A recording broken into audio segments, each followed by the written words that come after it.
For our daily devotion, guys, it's May 18, 2026. Philippians 1:27 ESV. Whatever happens, conduct yourselves in a manner worthy of the gospel of Christ. Then you will stand firm in the one spirit, striving together as one for the faith of the gospel. Harmony in mission. True partnership is not only about marriage but also about standing together in the gospel.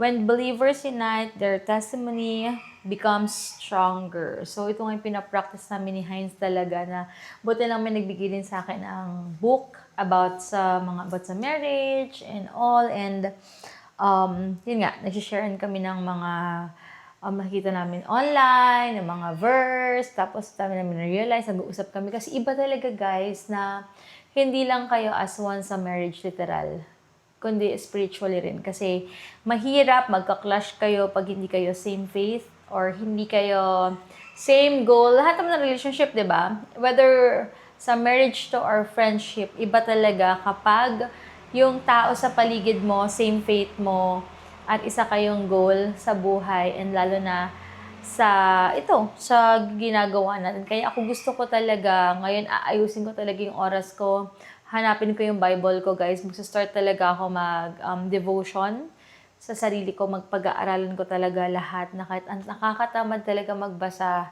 ng Bible. As in, totoo, guys, to be honest. Kaya, buti lang may ganito ako, tapos sabi nga sa akin ni Ate Emerald, i-check ko yung verse nito sa Bible, yung buo, yung mga ganun ba, guys. So, kasi malaking tulong siya. Kaya marami nagtataka, bakit 18 years na kayo, lalo sa live po, nakita siya sa live ko, bakit daw parang ganito pa rin kami, ganito, ganyan. Pero ang sikat lang talaga dun is si God. Literal, guys, cliche man, pero dapat si God talaga yung center ng relationship nyo. Kasi mahirap yung mag-isa ka lang. Mahirap yung ikaw lang yung mag-grow sa faith mo, lalo na sa relationship mo kay God. Kasi meron dyan darating yung time na kapag ikaw lang yung nag-grow sa faith mo, hindi ka maintindihan ng asawa mo, magka-clash kayo, yung ganun ba? Kaya maganda talaga na mag-decide talaga kayo, guys, or